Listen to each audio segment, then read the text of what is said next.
light spilled into the cave as morning broke over the mountains. Cats and wolves stirred together, the light striping their pelts. Riverpaw yawned. She stretched, licked a paw, and froze a moment to listen to her trembling heart. I just slept the entire night, with no dreams. She resisted the urge to race out of the cave and yell triumphantly at the sunrise. This was the first morning since before she could remember that she had woken up with happiness bubbling through her. The brown she-cat turned quickly towards Stonepaw and shook him. Stonepaw! Stonepaw! He grumbled in his sleep and Riverpaw grinned.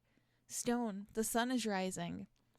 Good for big balls of light, the Tom mumbled with annoyance. Riverpaw rolled her eyes and whipped toward Echopaw. The excitable apprentice was sure to share this feeling. This must be how she felt all the time. However, as the excited she-cat turned to her friend, she froze suddenly in place. Her eyes had drifted over the sleeping forms of her clanmates and settled on the back of the cave. He's gone. Good for him, Stonepaw meowed, half asleep. No, Kite. He's gone. What? Finally, her friend lifted his head, and in a daze he squinted toward the empty place at the back of the den. Blood smeared the floor, and tattered bits of cobwebs and leaves lay here and there. His blue eyes slowly cleared. How? Riverpaw felt a twinge of exasperation. Of course my peace is immediately shattered. Her eyes flicked toward Ava and the Wolf Brothers. The wild cat was stirring, opening her eyes slowly, and Riverpaw realized with sudden clarity what the next moment held. The wolf cat lifted her head. Her green eyes widened. A bark of panic escaped her mouth, and Farkas and Vilkas lifted their heads. Vilkas immediately alert, Farkas swing groggily. Ava had already bolted out of the cave, brushing swiftly past Riverpaw, who whispered a farewell to her good feelings. A trail of blood drops led off down the mountain path, and Ava raced along, mouth open to catch her alpha's scent. Riverpaw paused just outside the cave, torn. With difficulty, she pushed back her urge to follow the wildcat and instead ran back inside. She nudged Stoneteller sharply. Willow? The healer mumbled. No, it's Ava. I mean, Riverpaw. Ava's run off after Kite. Kite's gone. Riverpaw kicked herself for stumbling so much, but Stoneteller seemed to understand. He straightened slowly and, to Riverpaw's disbelief, nodded with a grim expression. I am aware. You... The healer glanced toward the cave entrance, bright sun reflecting on his troubled face. He sighed. Wake the others. I will tell you what happened. Riverpaw flattened her ears in anger. You wake them. I'm going after Ava. She turned and ran with Stoneteller's voice calling after her.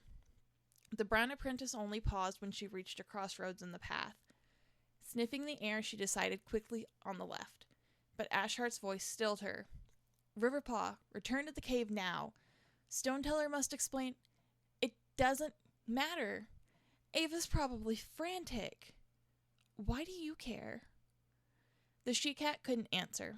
For a few moments, she struggled to think of the reason. Ava sees Kite as family.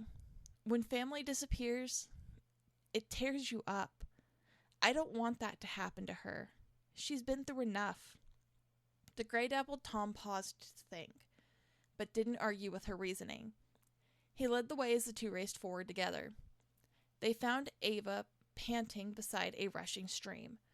Her form rigid and paws trembling, the trail of blood ended at the edge of the water. There were many scents in the air, but Kite's had long faded.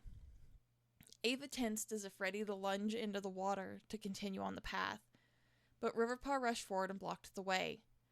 Out my way, cat! Ava snarled. Her green eyes were shimmering, and Riverpaw realized the she-cat was terrified. No, the current is too strong for cats, and the mountain water is freezing. You'll be carried away. Not strong for wolves, she growled, moving forward. Riverpaw stood her ground. You're a cat. You'll drown. Not Cat, you are. No. The word came out in a thunderous roar, and Riverpaw flinched. She remembered Kite's words from the other night. Cats wrong her. She wanted to be wolf. Ava, you? The apprentice hesitated, searching for the right words, but she never finished. Ava was backing away from the water now, shaking her head. He can't do this. Her muzzle scrunched with anger. He leave? Riverpaw's eyes widened. No, he wouldn't do that. Kite had looked at the wild cat so tenderly. He wouldn't abandon her like this. I believe he did, Ashheart meowed. Ava swung around to look at him, her fur rising with anger. What you say? The wolfish cat demanded, distraught. Riverpaw and Ashheart were silent. Ava's eyes shone. Speak! When one is near death, Ashheart meowed quietly, solitude can be comforting. Ava and Riverpaw looked at the tom. The realization seemed to dawn on both of them, and Riverpaw felt a streak of sorrow. Ava snarled viciously, stamping the rocky floor with claws unsheathed. You lie! He wouldn't leave me! Ashheart did not reply, bowing his head, and the gesture made Ava's jaw slacken with disbelief. He can't leave me. The dark she-cat shook her head and whirled, charging past the ThunderClan warrior and racing down the path. Riverpaw looked after her, but did not follow. Come on, Ashheart murmured. Best return. The operation may need to be revised. Riverpaw's mouth tightened, but she nodded and followed her mentor back to the wolf cave. At the den, Stoneteller explained that he had woken to the sound of Kite leaving. At first, the healer had protested, but Kite explained. A wolf with honor will die in the place of his choosing. Alone. Stoneteller knew that there was nothing more he could do, and so he allowed the former alpha to walk away. Farkas and Vilkas bowed their heads in grief, and the cats followed their example.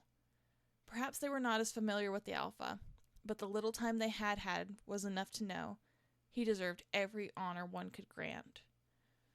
Riverpaw continued to glance at the entrance to the cave as the party launched into a new discussion. How would they do this operation now if Ava did not come back? Stonepaw and Echopaw inched over to Riverpaw, who flattened her ears anxiously. She'll come back, the brown cat mewed.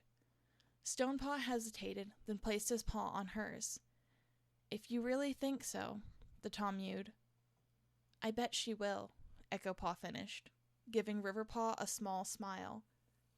It was then that the wildcat's silhouette appeared in the entrance. The assembled creatures looked over with wide eyes and watched as Ava made her way to the center of the gathering.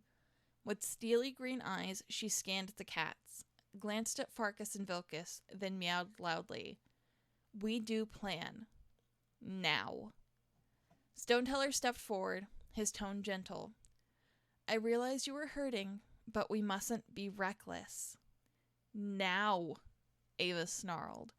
Her claws made quivering marks in the stony floor, and Riverpaw realized the she-cat was on the verge of breaking. We spend days planning, Ava growled low, voice unsteady and green eyes ablaze with grief. Kite gone now, but we ready. Must go. Tonight. The gathered were silent, their quiet glances deliberating. Finally, Rowan Shadow spoke. If I may speak for the clan cats, I agree. We are ready. Lily nodded from her place beside Stoneteller. Not to disrespect, but in honor of the Alpha's passing, I am prepared to fight now, Stoneteller. The season tree stands ready, Thunder announced, stepping forward boldly. Stoneteller observed each determined expression, eyes resting on Ava. He inhaled slowly, and his expression set. Very well, we will begin the operation tonight. The moment the words were spoken, a strange eagerness seeped into the air. Farkas and Vilkas stepped forward, surrounding Ava as she sunk to the floor. They curled around the cat, and the other gathered creatures headed for the cave entrance. No words needed to be spoken as they observed the wolves comforting their pack member. It was clear that they needed time alone. Riverpaw was the last to leave, catching a final glimpse of the wild cat before she was buried in the wolf's coarse ginger fur. Ava's expression had begun to relax with her brother's embrace. The pain of their father's passing would be difficult to overcome, but with Farkas and Vilkas, perhaps she could face the challenges ahead, and avenge the Alpha once and for all. The rest of the day was spent in wild preparation. Thunder and Moon, the cats of the season tree, led a patrol of the tribe and clan cats to scope out possible areas where the Alpha could be lured and killed. Vilkas accompanied them, and with his help they decided on a spot. It was a distance from the wolf camp, through a rocky valley by a steep cliff. If Ava was able to keep ahead of the wolf, it wouldn't be too difficult to get him into position and push him off. Farkas and Vilkas, as well as a number of cats, would be stationed on the cliffside, hidden and waiting to spring forward and overwhelm the Alpha. Their timing would have to be perfect. Meanwhile, another patrol of cats would be assigned to distract the rest of the wolves. They would not survive in a fight, but a chase with some clever maneuvering would keep injuries to a minimum. This was, of course, only necessary in the scenario where the wolf pack insisted on tagging along to watch Ava and Hisoka's fight. Hopefully that would not happen. With all set and the sun dropping in the sky, the group was finally prepared. The 3 ThunderClan apprentices were briefly pulled aside by Ashart. He fixed them with a serious gaze.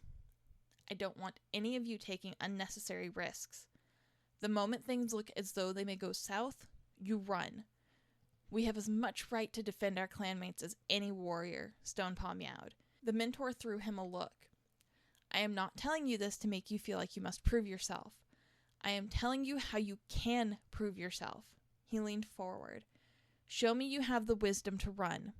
Show me that, like true warriors, you know how to pick your battles. This mission is not about fighting. It's about strategy. The strategy is... He waited, and Echo Paw finished the statement. To run. Ashart nodded. The trio shared a look. Riverpaw looked up at the sky, light having almost faded, leaving behind splashes of violet within the pale blue. Thank you. Stonepaw and Echo Paw looked at her. She met their gaze. I know I haven't really been with you guys these last couple of days, but you've been patient with me while I figured it out. So thank you. Stonepaw gave an embarrassed smile, and Echo Paw flicked Riverpaw with her tail. It's no problem. Talk to us more, though. The she-cat's playful eyes were unusually dark as she looked at Riverpaw. You haven't really explained anything about what's been going on with you. So when this is over... Riverpaw stepped forward, brushing against her 2 friends fondly. When this is over, I'm going to tell you everything. She leaned back, and the 3 exchanged a brief nod. It was a promise then.